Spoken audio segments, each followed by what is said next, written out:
So, back to our point, we were talking about the New South. I mean, the Old South. Now, the New South is quite different. That's right here. So, New South, yeah.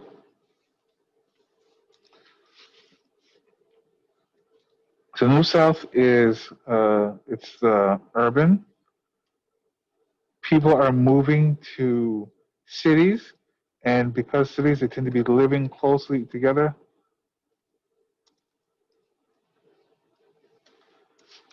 Instead of living on large plots of land in sort of plantation style.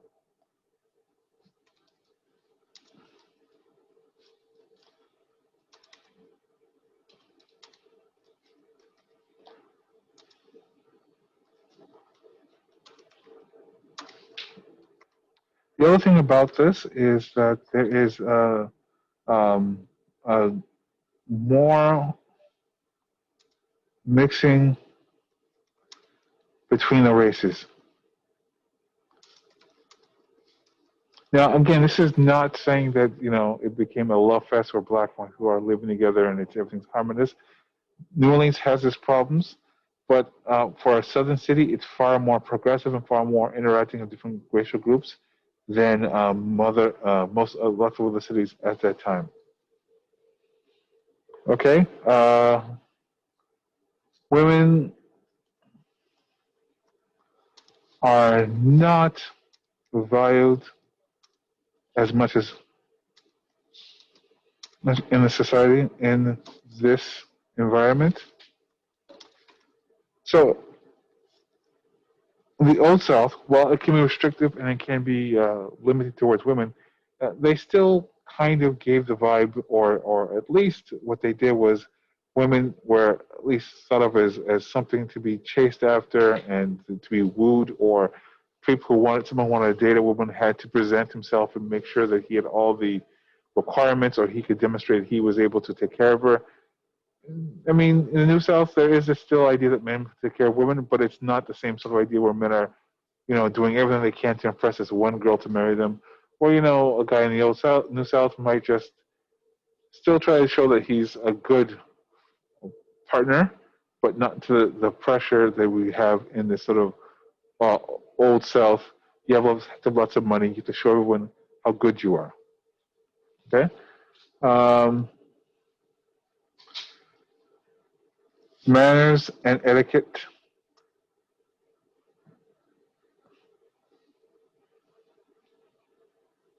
And I'm probably spelling this right. Hope I'll spell it to you.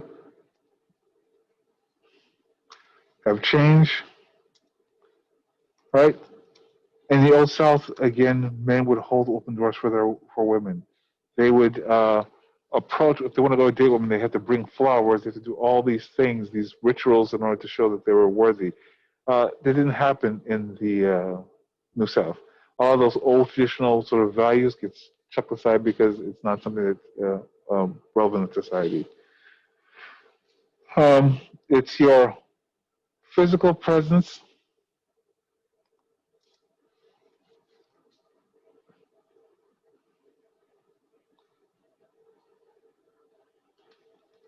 and power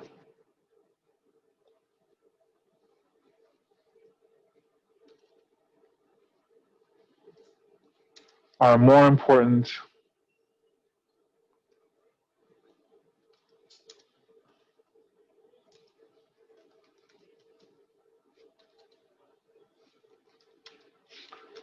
than wealth, right?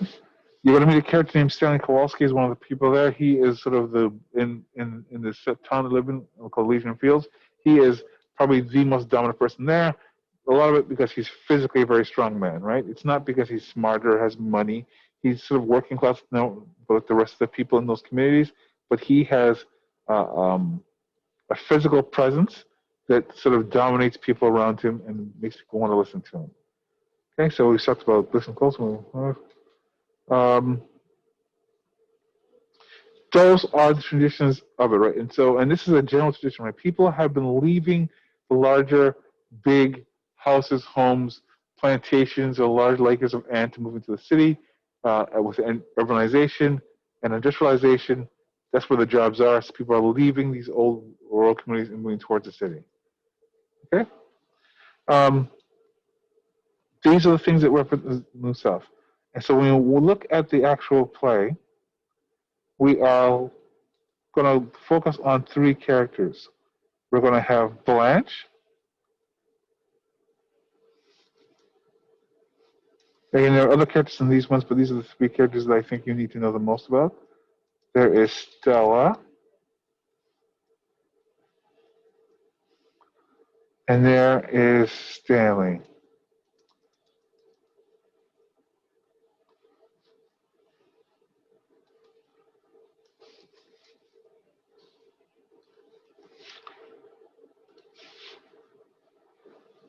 Now, Blanche represents, we can draw an arrow here.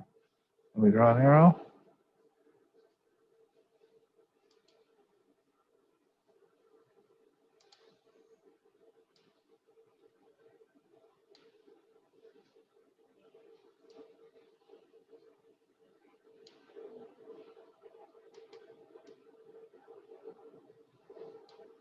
Excellent.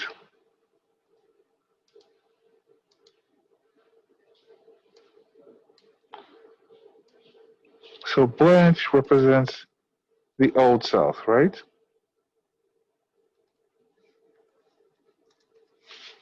Right. She likes the gender tradition. She likes the idea. She likes the way she's treated differently and with more respect than she would in the societies that she is living in. She likes all the things that the Old South sort of entails for her. However, Stanley represents the New South, right?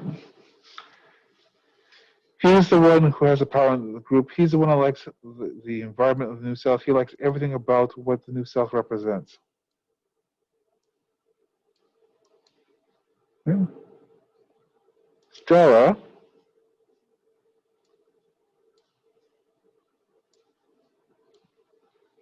Stella and Stanley are married, but Stella is also Blanche's sister. So she is a combination. She grew up with the Old South values,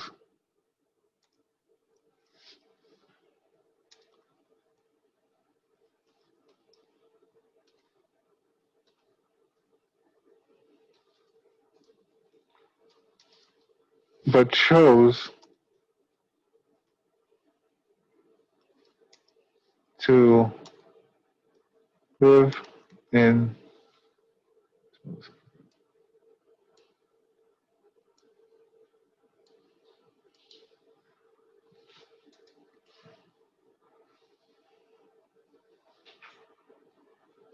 New Orleans with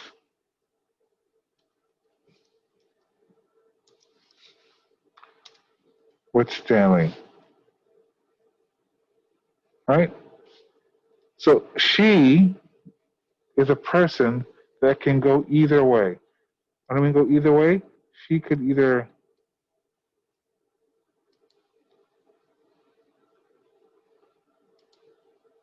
be dragged to this direction, or she could be dragged to this direction, right? Depending upon it.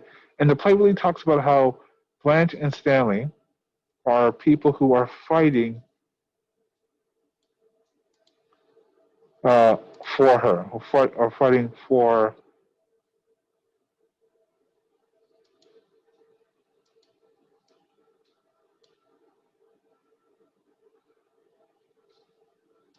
who are fighting for her, right? They are not people who share in common. They're opposites, right? If you look at them as characters or as people,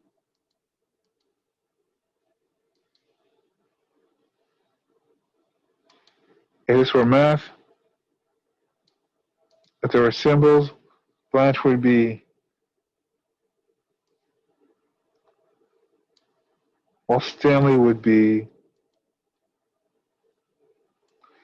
And it's not about whether they're negative or positive. I'm just saying that there are just two people who, on many aspects, are different, right? And this difference plays out in how they relate to each other, how both try to examine and have power. Um, and we'll talk more about the fact that part of their dilemma is that these are two people who exist in the world where they both attempt to control the world around them. And both would be considered what we usually call alpha males there or alphas. That they both want to have dominance of others and those around them. And the problem is that there can only really be one alpha, and how both people approach their power is differently. And we'll talk more about this when we go into the book. But just keep in mind, and I'm saying this because the students are also hearing this, and it's also a video they can watch later on YouTube, that with Blanche, her power is through her sexuality. And with Stanley, his power is through his physical force. And both try to use their power in order to make the world better for them or for them to be moved easier within the world. And Blanche is going to find that her choice, her power, does not do well in this environment, right? These two characters are Blanche and Stanley are so competitive. They don't like each other, hate each other. Stanley, at the end of the play, even rapes her just to show his dominance over her. This is a struggle of those two people. Also, when you watch reading the play, you'll notice that you're going to go through different stages with Blanche.